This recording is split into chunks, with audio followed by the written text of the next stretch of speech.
저도 대장님 영상 보면서 아마존 100불 아래에서 조금 매수했고 TQQQ도 22불 아래에서 조금 매수해서 현 수익이 37% 정도 가고 있네요. 마이너스 수익에서 플러스 수익으로 모두 전환하는 그날을 기다리며 파이팅 해봅니다. 감사합니다. 저도 저의 영상을 꾸준히 시청해 주셔서 감사하다는 말씀 드리고요. 수익하시고 계신 부분에 있어서도 축하한다는 말씀을 전합니다. 좋은 날 올 때까지 파이팅 하겠습니다. 이렇게 감사한 댓글 항상 환영하고요. 하락장에선 적은 마이너스로 시간을 보내고 상승장에는 큰 수익률을 만들고 싶으신 분들은 저의 영상을 꾸준히 봐주시면 됩니다. 저는 주식에 진심이니까요. 안녕하세요. 미국 주식 훌륭하다 미대입니다. 지난 증시에서 중요했던 건 아무래도 실적들이겠죠. 은행주, 항공주, 소비주, 테크주 등이 있었는데 우선 은행주는 큰 은행 JP몰간의 좋은 실적으로 은행 리스크의 걱정을 덜어주는 듯하고 그러면서 잊혀지고 있는 상황인데요. 지난주는 중소은행들의 실적들이 꽤나 있었습니다. 그래서 보니 중소은행은 눈에 띄는 주가 상승을 만든 종목은 없었고요. 실적 당일은 조금의 상승은 있었으나 골드만삭스, 모건스탠리 외에는 지속적 상승을 이어가는 종목은 없고 다시 전저점으로 내려와 있는 종목들이 있었습니다. 항공주는 소비 관련해서 본다고 하는데 제가 주식 오랫동안 하면서 항공주의 실적이나 내용들이 증시 해석에 큰 도움을 준 적은 없었습니다. 주가 흐름도 좋지 않고요. 그래서 도움될 거라 생각될 때까지 패스.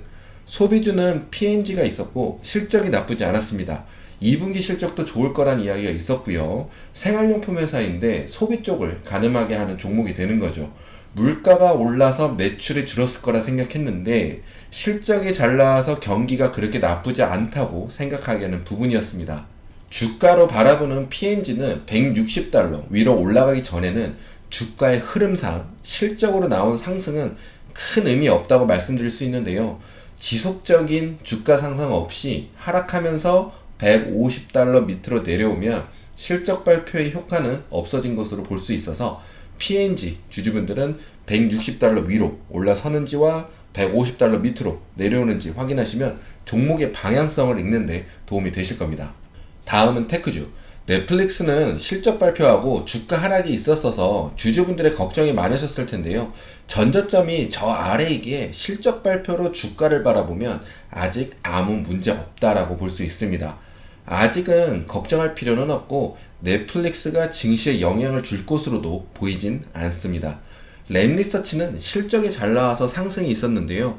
IBM은 실적 발표 다음날은 갭상승을 시키는 상승을 만들었다가 다시 내려와서 상승을 모두 지우는 모습이었습니다. 제가 주가의 흐름을 영상에서나 라이브에서 많이 말씀을 드리는데 주가의 흐름으로 여러 가지를 알 수가 있습니다. 주가로 그 뉴스의 중요도를 판단할 수 있고요. 주가가 상승 시 어느 주가까지 상승이 가능할 것을 판단할 수 있고 반대로 하락 시 어디 주가까지 하락할 수 있을 것을 예상하고 판단, 대비를 할 수가 있는 건데요. 테슬라를 지난 수요일 라이브 방송에서 155불, 160, 미니멈 160까지는 갈 수 있다라고 했었습니다. 실적 발표를 하고 다음날 160달러 부근까지 갔었죠. 그 외 주가 흐름 운용 방법은 오른쪽 상단 링크 참고해 주시면 감사하겠고요. 저는 155까지 열어두었기 때문에 아직 테슬라는 크게 걱정하고 있지는 않습니다. 그리고 위에 멘탈 자리 저항선이라고도 하는데요. 176달러 위로 상승하는지 지켜보시고요. 만약 상승하다가 176달러 부근을 맞고 하락한다면 상승의 힘이 저조해졌다고 볼 수 있어서 향후적인 주가의 흐름을 봐야 알 수 있지만 하락할 확률이 높아집니다. 하여튼 지금 테슬라는 괜찮습니다. 지금까지 기업 실적이 76% 정도가 예상치를 상회하고 있는데요. 미국 기업은 실적 예상치를 굉장히 보수적으로 잡습니다. 그럼에도 불구하고 기업들은 예상치를 넘기면 우리는 예상치를 넘기는 좋은 실적을 만들었다고 하면서 자화자찬을 하면서 주가 펌핑을 시키는 경우도 있습니다. 그래서 지금의 76%가 아닌 50% 이하로 나오게 되면 문제가 있다고 볼 수 있다는 부분과 미국은 실적 예상치를 굉장히 보수적으로 잡는다는 부분 알아두시면 좋겠습니다. 다음 주 실적 어마무시합니다. 테크주는 당연한데 오일 관련 종목들, 레스토랑, 음식, 프랜차이저 그리고 보잉까지 증시에 중기적인 방향성을 예상하게 하는 종목들이 많이 있습니다. 테크주는 다들 보실 것으로 생각이 드니 그 외 중요한 종목, 관전 포인트만 빠르게 잡고 가겠습니다. 첫 번째는 맥도날드. 맥도날드는 최고 사상가를 만들면서 상승을 이어가고 있는데 실적 발표로 상승과 하락, 어디로 방향을 잡을지 지켜봐야 하겠습니다. 이게 뭔 소리냐? 최고 사상가에서 실적 발표를 만나게 되었다는 게 중요한 부분이에요. 두 번째는 MMM. P&G와는 다른 길을 가고 있는데요. 저도 이 종목은 본 지가 좀 오래됐습니다. 계속 주가가 추락만 했는데요. 추가적 주가의 하락은 소비 쪽에도 영향을 줄 수 있으니 보셔야 하겠습니다. 세 번째는 치폴레. 치폴레는 짐 크레이머가 200달러도 간다고 하는 종목입니다. 짐 크레이머는 개인적으로 신뢰하지는 않습니다. 하지만 이야기가 나와서 말씀을 드립니다. 네 번째, 보잉. 보잉은 비행기 판매 계약이 많이 성사가 되었다고 해서 쉬지 않고 달려왔는데요. 위에서 4개월 동안 횡보를 하고 있습니다. 맥스 737 납품이 일시 중지되었다 이야기도 있었는데 횡보한 부분이 실적을 기다리고 있다는 해석도 되니 지켜보시면 좋겠습니다. 그리고 보잉은 미국의 경제지표로 사용되기도 합니다. 다우지수의 왕이기도 하고요. 어디 가서 보잉은 미국의 경제지표로 사용되기도 한다 라고 말을 하면 주식 좀 한 사람처럼 보일 수 있습니다.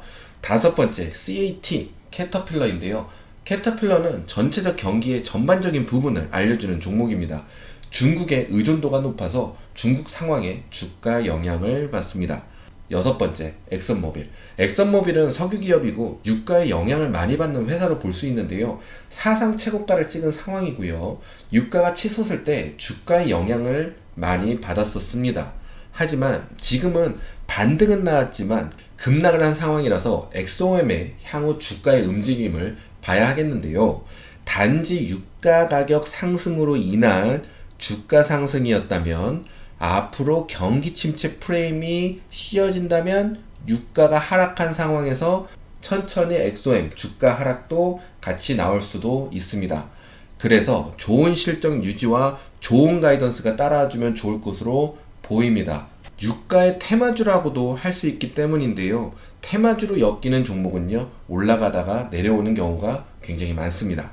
제가 중기적으로 증시를 예상하기 위해서 다음 주에 보려는 종목 몇 가지를 정리해 보았습니다. 테크주만 보지 마시고 다른 종목도 같이 보시면 도움이 되실 겁니다.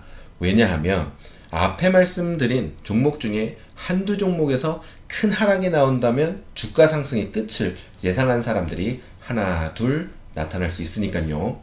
다음 달 5월 4일에 FOMC가 있습니다. 마지막 금리 인상이 될지, 금리 동결을 할지, 아니면 추가적 금리 인상을 예상하게 할지에 따라 증시가 달라질 수가 있겠는데요. 우선은 많은 사람들이 마지막 금리 인상 혹은 동결을 예상하고 있어서 추가적 금리 인상이라는 분위기가 나온다면 역시 주가 상승의 끝이 다가오고 있다고 하는 사람들이 나타날 것입니다. 과거적으로 보면 금리 동결을 했을 경우 주가 상승 확률이 더 높았습니다. 증시에 떠다니는 경기 침체라는 프레임이 앞에 말씀드린 종목들 그리고 추가적 금리 인상 여부에 따라 증시에 씌워질 수도 있으니 잘 지켜보시면 좋겠습니다. 경기 침체라는 부분입니다. S&P 500 선물로 보는 단기 주가 상승의 끝을 보는 자리는 4,300 부근입니다. 실적 발표가 지금 막 시작을 해서 더 지켜는 봐야겠지만 현재까지 나온 많은 종목이 있지만 그래도 저희가 많이 보는 넷플릭스나 테슬라의 주가 하락이 당장 주도를 할 것 같이 보이지 않기 때문에 단기적으로는 걱정하지 않으면서 주식을 하려고 합니다. 그래서 저의 개인적인 생각으론 당장 경기 침체에 가까워지지도 않았고 금리 인상이 끝나가고 인플레이션이 내려가고 있고 은행 리스크도 크게 다가오고 있지 않기 때문에 제가 4180 부근 CPI로 만들어진 비슷한 고점이 두 곳이 있다고 말씀을 드린 적이 있는데 그 부분을 넘어주는 한 방이 남아 있을 것이라고 보고 있습니다. 그래서 다음 저항을 4300 부근으로 보고 있고요.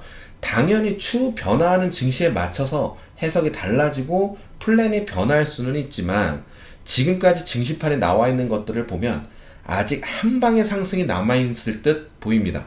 4300에 가까워지면 역시 주가 상승의 끝을 예상하는 사람들이 나타날 것입니다. 이제 연준 블랙아웃 기간으로 들어가는데, 블랙아웃은 FOMC 회의 전에 의원들이 발언 금지가 되는 기간입니다. 정말 다행이죠.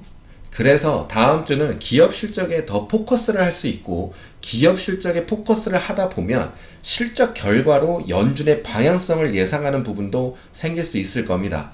그러니 매일 보시는 종목만 보시지 마시고 여러 종목을 보면서 개인적으로 앞으로 어떻게 될 것 같은지 예상도 해보시면서 주식하시면 좋겠습니다.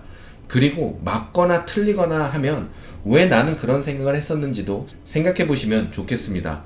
전에 말씀드린 적이 있는데 한 번 더 말씀드리고 영상 마치겠습니다. 꼭 지금 우리가 겪고 있는 하락 기억하시고요. 그 안에서 무슨 일이 벌어졌고 사람들의 생각과 심리는 어땠는지, 나의 생각과 심리는 어땠는지 기억해 놓으시기 바랍니다. 나중에 꼭 도움이 되실 겁니다. 저는 과거에 상승장, 하락장, 그때 당시에 저의 심리를 기억해 놓으려고 노력을 했습니다. 어디에 적어 놓기도 했고요. 그리고 지금까지 굉장히 많은 도움을 받았습니다. 영상 마치겠습니다. 감사합니다.